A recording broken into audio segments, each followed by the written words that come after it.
Child was male, 5 months old. Death due to asphyxiation. Deliberate? A certain amount of force seems to have been applied. Any idea how? Possibly smothered. I see. Rather undernourished for his age, but there were no physical defects or organic disease as far as I could detect. There was a certain rash, but that may have been due to bad washing of the nappies. The texture was rather harsh. Well, it's cheap stuff to start off with anyway, like the rest of his clothing. You've been able to establish the identity? No, it'd be a long job, checking with hospitals, health visitors, doctors. Unless someone walks in and tells us, of course. Is that likely? Oh, it's possible. There are two things the great British public get worked up about. Enough to come to the police, that is. Dogs and babies. So it's definite. Yes. I suppose I knew. I just thought that possible. Oh, hell. Well, your general health is extremely good. Thanks very much. I see that you're engaged to be married. Yes. Have you mentioned the possibility of your being pregnant to your fiancé? No, he's away. Well, presumably now that you're certain, you'll tell him. Well, he ought to know. Well, he might not think it was very good news. Hello, darling. And I thought I'd bring my work in here so that I could keep an eye on the dinner. Thank you. I had a last-minute patient. Uh-huh. Right. I also thought that you might do with a drink. Oh, yes, I could. There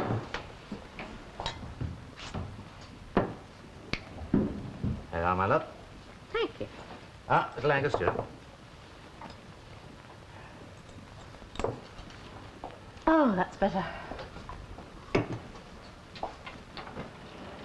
this about the dead baby? Yes, May I look? of course.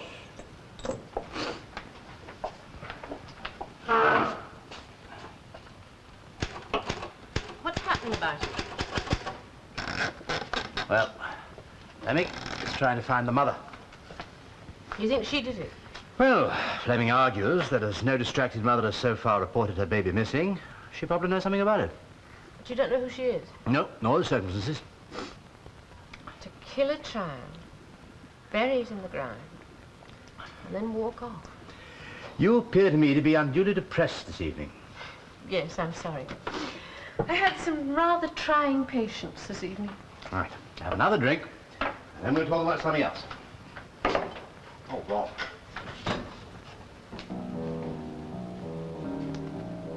I'll have one. What? A drink. Aren't you going out tonight? No. Some cold meat in the fridge. You can make a salad. Mother, I was listening to that. I want to talk to you. Not now, darling. Wally will be here any minute, and if I'm not ready, he gets bad temper. Oh, damn, Wally! What's the matter with him? I'm trying to tell you A that few I'm... early nights, that's what you need.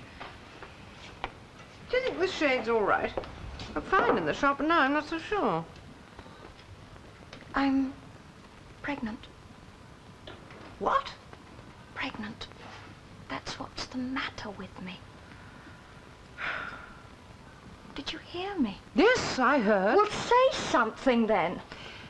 As Arthur's been abroad for several months, I imagine it would be absurdly optimistic to suppose that you'd simply anticipated marriage slightly. Yes, it would.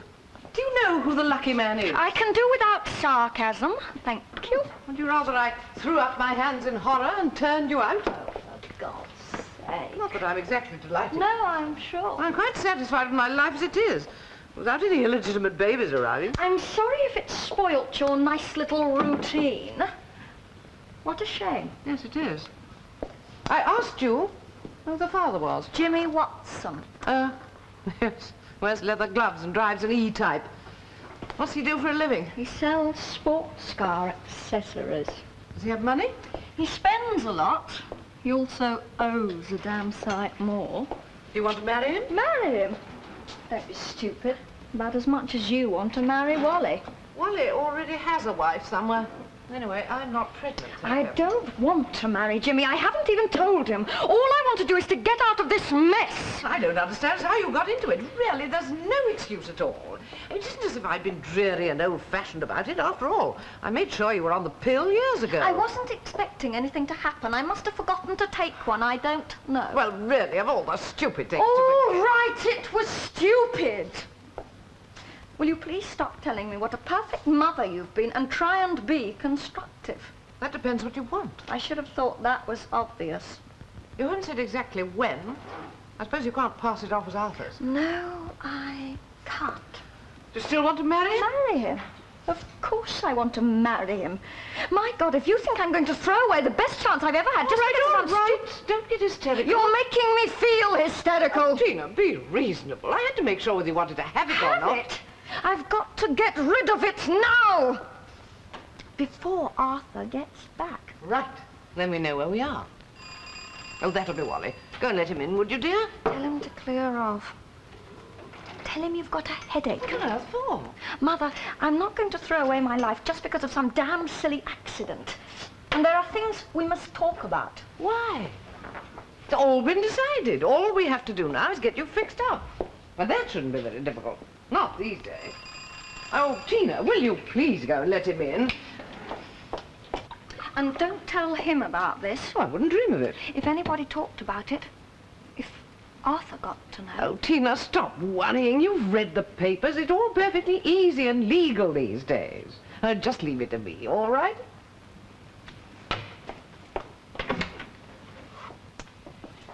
Your mother's ready.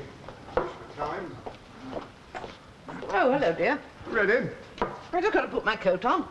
Table's booked for 9 o'clock, 1:45 now. Oh, I'll be ready as soon as you finish your drink. You talk to Tina for a minute and you won't even notice.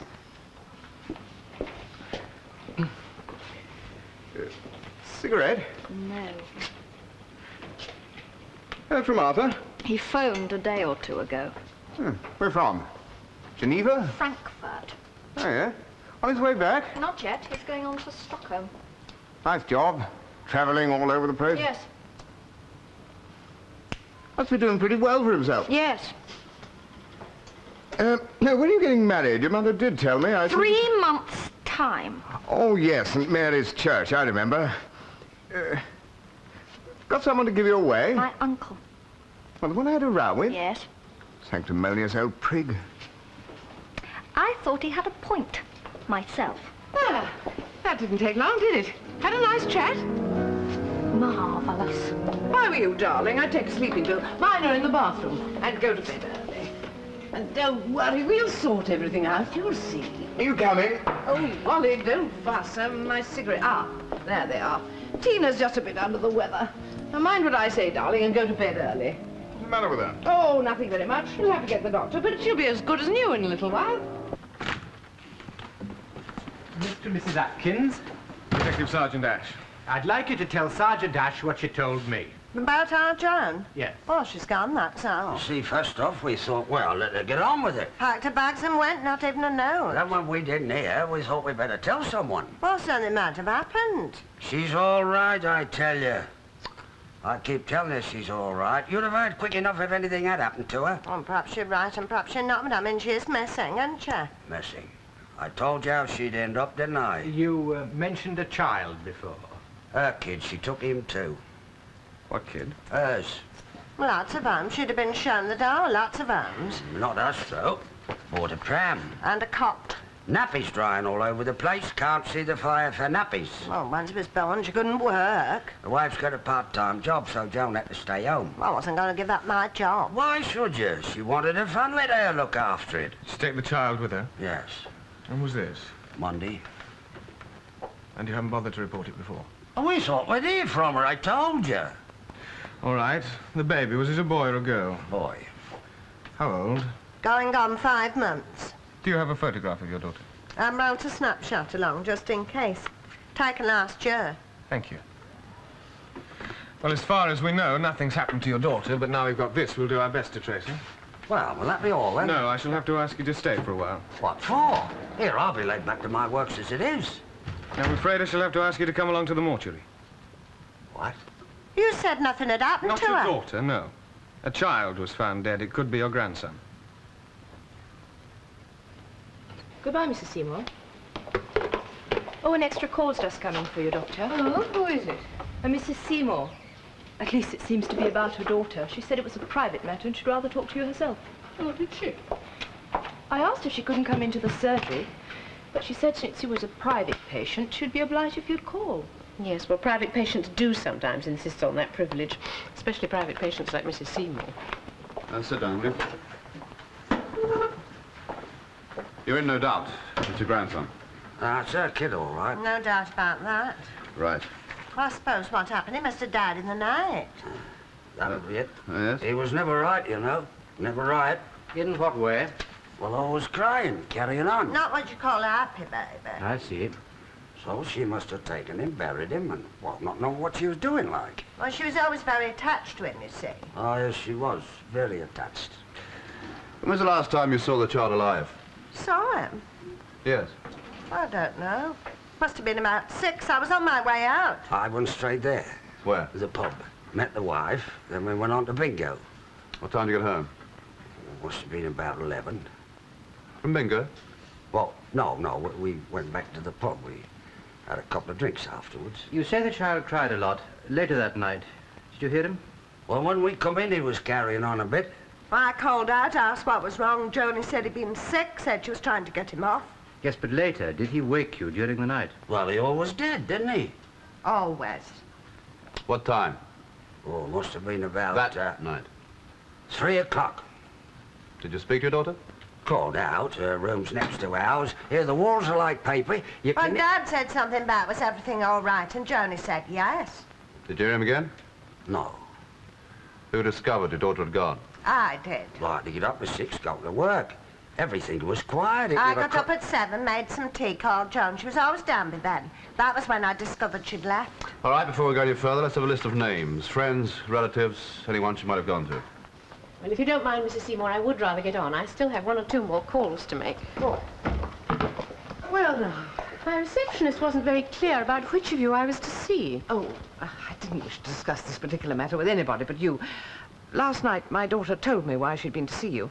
She was very upset. She asked my advice. I felt we should talk about it. I see. As you know, Doctor, I'm a widow. My poor husband passed away 5 years ago. Yes. He left me quite comfortably off. In fact, money is no problem, within reason, of course. You mean as far as Tina's confinement is concerned? Well, no, not exactly. Oh, she's been a very silly girl, Doctor, and I must admit I was very cross with her, but after all, she's young, and one foolish mistake shouldn't be allowed to spoil her life. Don't you agree? Since I don't know what you're leading up to, I can't say whether I agree with you or not. But there are ways of dealing with these things, all perfectly legal these days, all quite safe, properly done. One's own doctor can deal with them, isn't that so? Are you asking for an abortion? Well, I understand that under recent legislation, the matter is now much easier. Tina, Oh, how do she you feel wants about one. Is that so? Yes. You're quite sure? I don't want this child, and that's that. You do realize that the operation could make you sterile? Oh, Doctor, really? With a strong, healthy girl? Well, the risk may not be very great, but I'm obliged to explain to you that Tina could be incapable of having further children. All right, you explained it. What else? Or perhaps you'd like to tell me on what grounds? I beg your pardon? On what grounds are you asking me to recommend a termination of pregnancy? What's your daughter's state of mind? How do you mean? Or was she her usual self? Was she Well, upset? Was she depressed? Suppose she has been a bit down, naturally. She didn't have much to be pleased about, did she? It wasn't as if she could have got married. He got her in the family way, and then he pushed off. She didn't even know where to find him. So we had to deal with it. Give her home, stand by her like. You'll let us know when you find her, won't you? There are bound to be charges, mate. Why? He just died, that's all. Even if that's so, attempting to conceal a death is an offence. So one way or another, she's bound to go to court, Mr. Atkins. You'll know when we've found her, all right. Really, I don't see the point of all these questions. Let me make one thing quite clear, Mrs. Seymour. Under the Act, abortion remains a crime. Oh, you're referring to those dreadful backstreet women. I'm referring to anybody.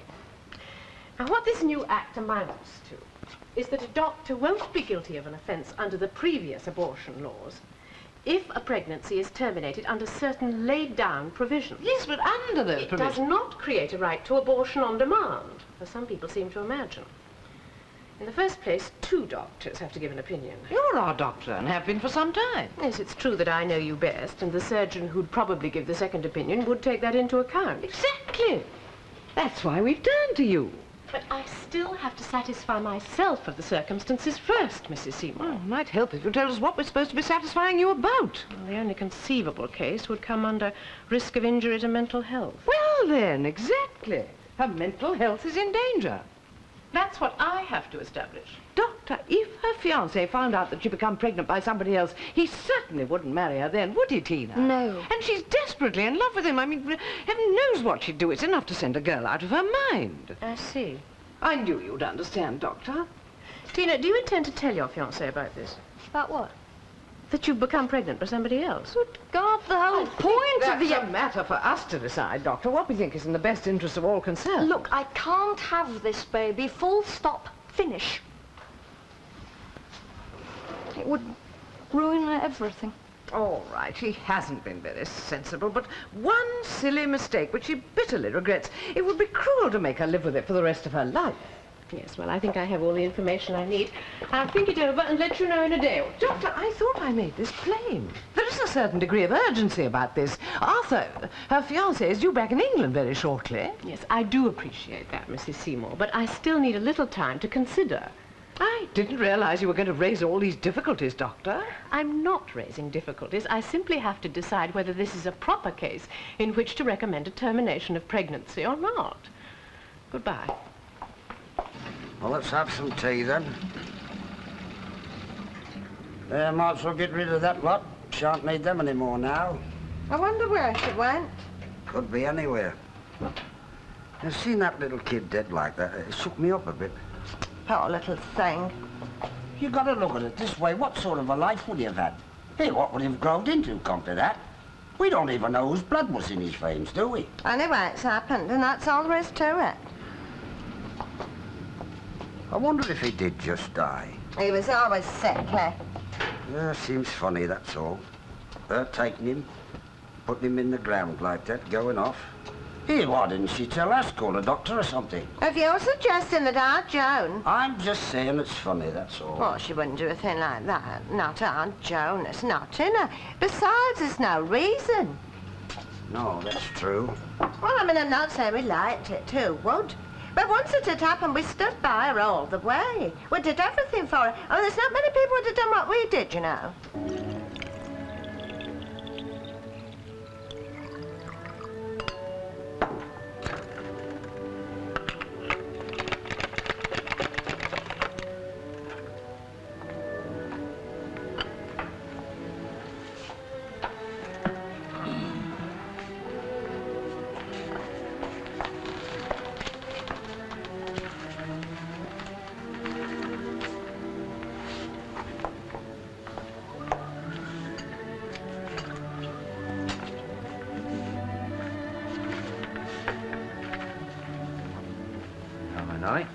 Oh, thank you. You see, what they leave out is the child. Well, I mean, we're supposed to consider the patient's physical and mental health, social history, family circumstances, and actual or foreseeable environment. Reasonably foreseeable. What? The patient's reasonably foreseeable environment. They're not supposed to be omniscient. All right, reasonably foreseeable. But so far as I can see, there's no defense for the conceived child, for the embryo that could turn into a human being. Well, the defense, as you put it, really rests on previous legislation. And the 67 Act leaves it all up to the doctor. 2 doctors. But the second is usually the gynecologist, and he's bound to rely largely on the family doctor. However that may be, if you think this is a doubtful case, Well, I do. there's no need for you to take the whole onus on yourself. Why don't you call in that gynecologist friend of yours? What's his name? Stephen. What, write him a note? Putting my point of view, which he'll agree with. All that does is to avoid taking the responsibility for my own decision. Well, it's up to you. You see, the more I read this act, the more it seems designed to mean all things to all men. It's a permissive piece of legislation. And as such, it's very difficult for it to lay down closely defined limits for every conceivable case. John, do you think you could be just a little less detached for a moment? Well, it's your decision. I can't make it for you. No, and I don't want you to. I simply thought that you might know more about the implications of all these clauses and subsections. All right. Well, first question you've got to ask yourself is, have you a conscientious objection to the termination of pregnancy, even though the life of the mother is not in danger? No. As I said, I dealt with a case last year. But that was a woman of 40 with 5 children, all under 12. The 2 youngest were in poor health, and her husband was a builder's labourer. Well, I signed that certificate without hesitation. Right. Well, now tell me about Miss Seymour. Well, she's a perfectly healthy young woman of 24. And in all probability, she'll give birth to a perfectly healthy child. Possible grounds for termination? That the continuation of the pregnancy would involve risk of injury to the mental health of the pregnant woman greater than if the pregnancy were terminated. If I've got that right. Yes, yes, quite right. You see, she's engaged, and it's what you might call a good marriage. Well, she's become pregnant as a result of a casual affair with somebody else, and she doesn't want to ruin her marriage prospects. Well, is there any danger to her mental health? How can I answer a question like that? It's possible. Highly unlikely, I should have thought, but it is possible. How is one supposed to tell? Oh, my dear Joe, you're not expected to give a certificate on soul and conscience. You're just expected to give an opinion in good faith. Well, as far as I can see, she's a spoiled brat who wants an abortion for the sake of convenience and nothing else. Yeah, you do seem to be using a number of pejorative words. With reason. Look, to lose the person you're in love with might very well cause distress, very great distress. In fact, even danger to mental health. Darling, the only person she's in love with is herself. If I'm to use my knowledge of the patient's character, I should say she was entirely selfish and self-centered. Now, you've been quite fair. Fair to whom? Darling, these people, the girl and her mother, regard the whole thing as an unfortunate accident, which it's my duty to put right as soon as possible. Call in the doctor and fix up an abortion. Doesn't seem to cross their minds that there's a human life at stake. Joe, isn't there a danger that you're being a little subjective about all this? John, our not having children has no connection with us. You sure? Yes. Well, I hope you will make a decision as a doctor and not as Mrs. Hardy. Well, well, well. So she's got a bun in the oven, eh? Poor old Arthur. I'd have thought that one knew what he was doing. I'd rather you didn't mention this to anyone. Don't worry, I shan't. Surprised you've told me at all, as a matter of fact. To be quite honest, Wally, I wasn't going to, but now... Well, I need your advice.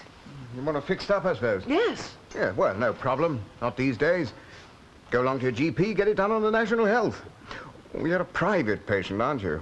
Oh, well, same applies. Even simpler. Easy as kiss your hand. I don't know what makes you think that, Wally. Common knowledge. And it may surprise you to know that we've already called in our doctor. And she's being extremely difficult about it. Extremely difficult. She? Woman doctor? Yes. Suppose they're more fussy. Well, she was certainly thoroughly tiresome about it. She said she'd think it over. I don't want it thought about. I want it done. Well, naturally. So I wondered if you knew of anything we could do. Yes. Well, let's see. Must be something. I'm sure there is. I know. Go straight to the chap who'd do it. The surgeon, gynecologist, what do you call him? Which one? I don't actually know which one. And suppose we did. All they'd say is, who's your own doctor, and make an appointment through him. And then we're back where we started. Yes, that's true. Oh, well. Never mind. I just thought you might know something. Could make some inquiries, of course. It's got to be done now. Oh, and there was a fellow I knew slightly. Put his little secretary in the club, and the doctor was being very stuffy about it. And what did they do? Yes, I've got it. You see, he explained it to me. It's not that doctors really care tuppence one way or another. It's all this professional rubbish, you know. Some of them act like a lot of old women. Now, Wally, what did they do? Perfectly simple. Worked like a charm. You have to put on a bit of a show, that's all. All these quacks are after's a good excuse. 10 to 1 they don't believe it. But so long as they're fireproof, that's all they want. Yes? What is it? A patient of Joe's on the phone. A Mrs. Seymour about her daughter. She said it was desperately urgent. Sounded rather upset. I wonder if we could speak to her, please. Yes, yes, of course. Hello, Dr. Hardy. No, her husband. No, but I was a GP at one time, if I can be of any help. Oh, I see. Yes, yes.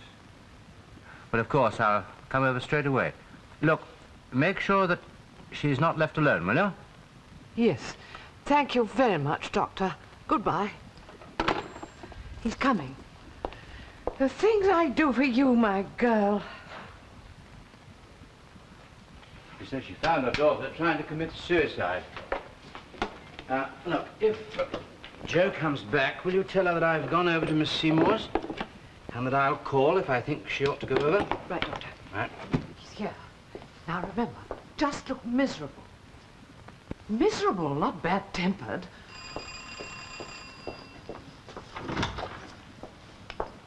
Oh. Mrs. Seymour? Oh, thank goodness you could come, Doctor. Now, what happened exactly? I found her in the bathroom. She had my sleeping pills. If I hadn't managed to stop her taking them, she was hysterical. It was dreadful. But what was she doing? Well, she was sobbing and crying and threatening to kill herself if no one would help her. And what did you do? Well, I managed to calm her. I brought her downstairs and I telephoned you. You see, Doctor, you probably don't know the background. Yes, I think I do, Mrs. Seymour. Oh? Yes, I looked at my wife's notes before I left. I see. Where is she? In here. The doctor's come, darling.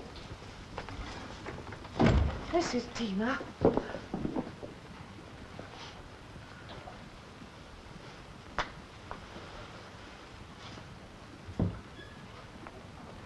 Miss Seymour? How are we? All right. I'm most dreadfully worried, Doctor. You see, I can't watch her all the time. Yes, you've been extremely helpful, Mrs. Seymour. If you'll be so good as just leave us alone for a little. Alone? If you please, yes. Well, I don't think she'll make much sense, Doctor. Perhaps it would be better if I think she seems quite calm now. Look, if I should want you, I'll call for you. Oh, excuse me. Hello? Who? Oh, just a minute. Dr. Hardy, it's for you. Oh.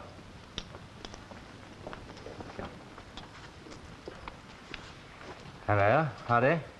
Just to let you know, Doctor, that the Nottingham police have picked up the mother of the dead child. Yes, Joan Atkins. Wondering about looking for a friend of hers who went to school with. Now she's gone to bring her back now. Well, this evening, if that's all right with you. Yes, quite all right. Thank you.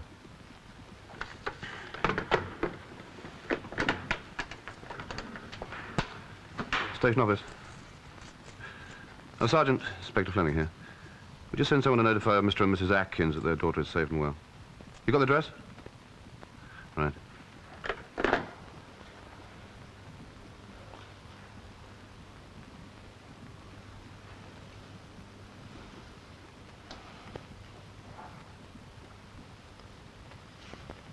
Yes, now, up we go. There, you can lower your hands now. Now, would you close your eyes and stand quite still? And keep them closed.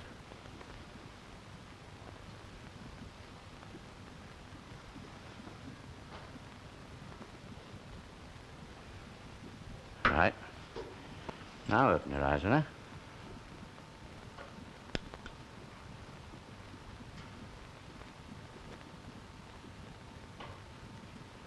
All right. Here, close them. Sit down now. Tell me, Miss Seymour, have you ever attempted suicide or contemplated suicide before? There's been no reason. Ah, but there is now, huh? Yes. And what reason is that? You know. Now, why should you assume that? I heard you talking to Mother. Ah. Now, tell me, was the description given by your mother, would you say it was accurate? Yes. You were crying and sobbing? Yes. Your eyes aren't swollen? She made me wash my face in cold water, and I put some astringent lotion on. And applied some new eye makeup as well? Yes. Ah, well, that might very well account for it. Did you really try to kill yourself? Yes. That's very interesting. All right. You see, I'm a pathologist. I made a study of suicide. Because it's not always easy to determine who is a potential suicide. And in your case, what were the reasons? I don't want this baby. But why suicide? You know, my wife is looking into that, huh? All she seemed to worry about was the red tape involved. Oh, much more than that. You see, every human being is unique. There'll never be a carbon copy. No two people are exactly similar. Of course, one can terminate a child's life even before it is born.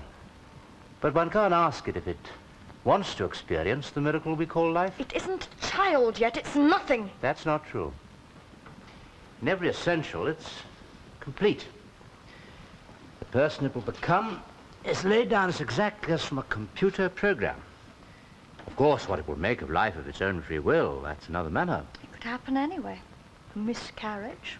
Thousands of women miscarry every day. Well, in your excellent state of health, I should say that's most unlikely. An accident? An accident is another matter. But we are discussing the termination with intent of a human life. See, I'm just explaining this so that you should see why my wife should wish to have some time to consider whether there is any danger to your health. Well, now she knows, doesn't she? Well, I shall tell her, of course, that I've seen you. But the decision will still be hers. Suicide, apparently. And my husband hasn't phoned back? No, would you like me to get him on the phone for you now? No. Somehow I doubt whether it was quite as urgent as it sounded. And after you're married? We shall live in London. Looking forward to that, eh? Oh, yes. Arthur expects to be appointed to the board of directors quite soon. He'll have to entertain a great deal. He'll need someone. Someone like you? Yes. You want to have children, then? Oh, yes, I want all that. But when I'm married, not like this. You seem to have thought everything out quite sensibly. I hope so. Would you consider that suicide is a sensible act? When someone can't face life, they feel there's no choice. There's always a choice, Tina. Now, you're young, extremely pretty, healthy, intelligent. Is there really anything before you that you can't face? Dr. Hardy? Oh, John, hello. Is everything all right? Yes, I've had a long talk with Tina. No. Yes. Yes. Oh, you're coming round. Oh, when? Right, I'll tell them. Goodbye. Do you intend to do nothing? My daughter's life is at stake. What more do you need? I think Tina and I have come to an understanding. Doctor, you're risking her life unless you do something about it. Mrs. Seymour, suicide is an irrational act. Tina, however, strikes me as being perfectly rational. She's tried once. There's nothing to stop her trying again. Well, if your fears are genuine, I could have her placed under observation. Somewhere safe, if you wish. What do you mean? He means a mental hospital. What? Oh, forget it, Mother. I'll be all right, Doctor. Tina. It's no good. Would you give her these tablets, 2 in water at night time, just to make sure, you know? They'll see that she sleeps well. Goodbye. See myself out. Oh, yes, my wife will be coming along in a day or two. Goodbye. Would you mind telling me what happened when I wasn't here? He didn't believe me. That's what happened. And you can tell your dear Wally from me. All these quacks want is an excuse to get on with it. Do they, indeed? I'm going to give that stupid idiot a piece of my mind. Thank you. Well, did you believe it? Believe what? That there was ever an attempt at suicide? Let me put it this way. I formed the opinion that there was no immediate risk. Well, I know what I think. I think it was a put-up job. Probably that mother of hers. I gather you don't like her. Did you? No, but it's not the mother we're concerned with, it's the daughter. Well, if I'm right, she was a party to a deliberate attempt at deception. But that in itself might indicate a degree of stress you would do well to evaluate. All right. How would you evaluate it? I thought we had some chocolate biscuits. Aren't there any left? Wish to add anything to your statement? No. Would you read it over then before you sign it, please? I can't quite. Do you wish me to read it for you? Yes. He wouldn't stop crying. He used to cry a lot. I couldn't make him stop. I took hold of the bedclothes and put them over his face. After a while, he was quiet. I looked at him and realized he was dead. I realized what I'd done. I got dressed and packed a suitcase. I wrapped him up in a blanket and went out of the house. I walked for some way, looking for somewhere to put him. I don't know where it was. I covered him up with leaves and walked to the main road. A lorry driver gave me a lift. That's all.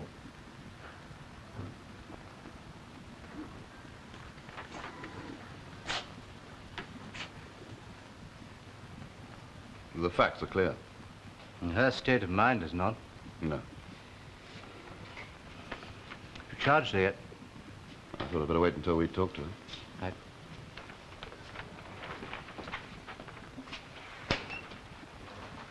Come in, Noel.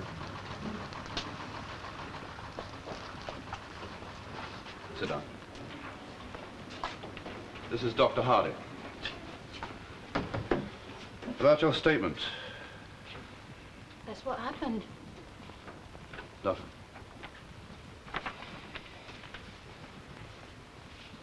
You killed a child to stop him from crying. I didn't mean to kill him. I just had to stop him. Had to? Yes. Why? It was 3 in the morning. Was he keeping you awake? Not only me. Mum and Dad, too. Night after night, I mean, you can understand it. Understand what? Well, they said I could stay in spite of the baby. With him crying so much. See, Dad's got to be up early. Mum, too. They kept getting woken up every night. I mean, you can't blame them. That night he was crying when they got home? Yes. But then I got him off. But he woke up again. Would you tell me exactly what happened? I tried to soothe him. I didn't want him to wake him up again, but he did. Dad banged on the wall and told me to keep him quiet. He kept on banging and shouting. Shouting? Telling me. What did he say? Oh, if you don't keep that little bastard of yours quiet, you can get out of this house. Things like that. Did he say that kind of thing often? Well, I mean, I was angry about the baby to start off with. The fact that I had him. But Dad used to lose his temper when he was a nuisance. So it did happen frequently? Yes. Every day? Before I had him, I thought that once he was born, perhaps they'd get to love him. But they didn't. It was very hard, it really was, you see. I wanted to love him. I did love him. Well, I had to consider Mum and Dad, too. I mean, after all, they did keep me, pay for everything. It wasn't their fault that he kept on crying. So for weeks, even months, you were afraid of a family scene if you wouldn't keep quiet? Yes. But that night, even though you didn't mean to, you did smother him in your efforts to stop him from crying. I don't know why it happened. I was all sort of screwed up inside and there didn't seem to be any end to it. Dad was shouting and I knew Mum would go on at me in the morning. I just had to stop him, I had to. But I didn't mean to kill him. He was my baby. I didn't want him to die. Oh, God, if only I could bring him back again. If only I could. Come along. Don't bother anymore just now. Look after, will you? Doctor will come to in a minute. Bring him back. He's been under quite a strain. Yes. Seems straightforward, though. The child's death was no accident. No, it was a willful act. But the child was under 12 months. We can presume the balance of her mind was still disturbed by the birth. Well, she seems rather distressed now, so if you'll excuse me, I'll go and see if she's all right. All right, you do that, sir. And we'll charge her. You're going to let her come home, then? If you're willing to stand bail for her, yes. Well, of course I'm willing. Trouble is the money. You don't have to put up the money now. You just have to guarantee it. Well, how do you mean? It's your job to see she attends court, see that she doesn't run away. If she fails to attend court on the due date, then you forfeit bail, and you'll have to find the money. So if I make sure she goes, I don't have to cough up nothing? Yes, that's right. Well, that's all right, then. Yeah, what do I have to do? Read this and sign it.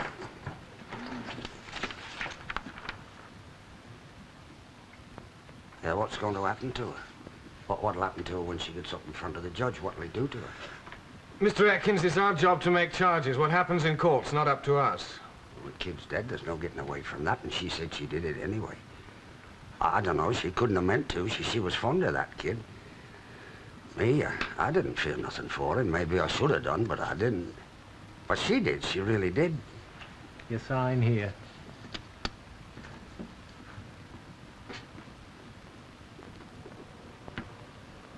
She's only young herself. Going to prison, shot away. I don't know. Look, off the record. As I've said, she's been charged under the Infanticide Act 1938. What's that mean? Well, it's a lesser charge. It takes into account her state of mind. It means she's dealt with as if it was manslaughter. Manslaughter? Well, what'll they give her for that? Well, put it this way. I've known cases where the courts decided that the girl's already suffered quite enough. So, you refuse? It's not a question of refusing. My duty is to form an opinion in good faith. And my opinion is that the continuation of the pregnancy would not involve risk of injury to Tina's mental health, greater than if the pregnancy were terminated. I see. Now, let me tell you this, Doctor. I consider your behaviour extremely unsatisfactory. Well, I'm very sorry, Mrs. Seymour, but under the circumstances... I can certainly have no confidence in you after this. I shall dispense with your services immediately. Well, that's your privilege. And I shall most certainly exercise it. Good day, Doctor. Good day. Here she is, then. Hello, Johnny. Hello, Mum. Well, I expect you like a nice cup of tea. I got some cakes in, too. Come home in a police car, didn't we? And I said they were coming this way. Well, take a coat, then. Don't just stand there. Aye, aye. There. You sit down and drink that. Yes, I'll have one. Oh, I know you'll have one. And leave those cakes alone. They're for Joan. Where are they? Hmm? His things. Oh, well, we thought we'd find someone in need of them. Seem best. That's it. No point in keeping him now. Your dad's going to steal your room out for you. Finish it over the weekend, easy. We're going to use some paper perhaps tomorrow. Yes, a little bit of paint, fresh paint. Here, brighten it up for you. Might even run to a new dressing table even. Make it look really nice. Yeah, different like. What about his coat? Did he keep that? Well, No, that went too. His pram? well, you see, what with them being a few months old, we thought with what they fetch, we'd buy something for you. For your room, like. Now, try and make it look really nice for you. It's all gone. He didn't keep anything. Oh, Joan, we did it for the best. I mean, you don't want things around reminding you all the time.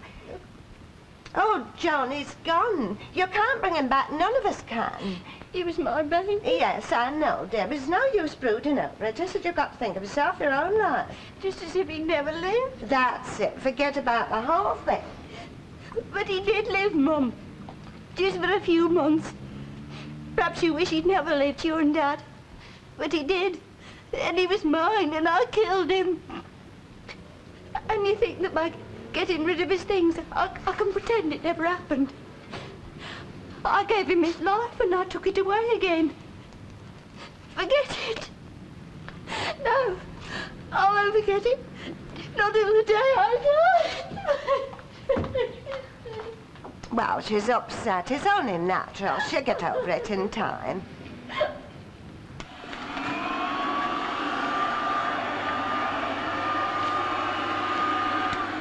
How did they take it? Well, I've lost 2 private patients. That was always on the cards, I'm afraid.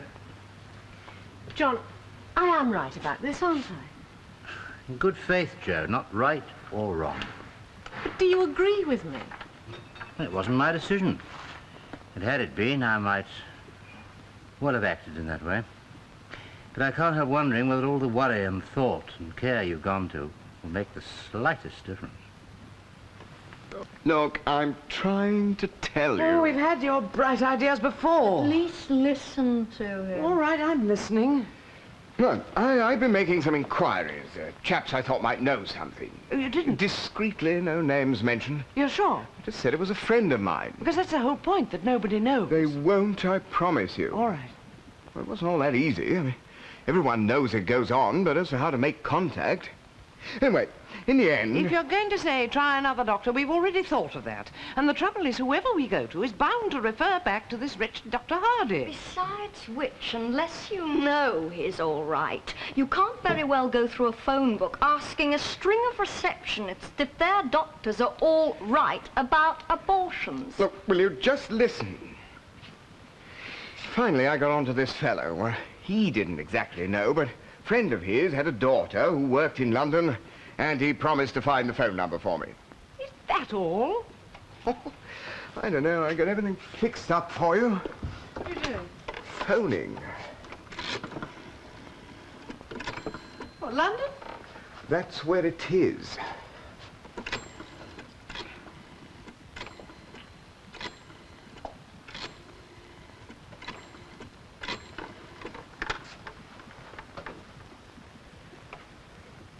Hello, my name is Bartlett, Wally Bartlett. I phoned you earlier today.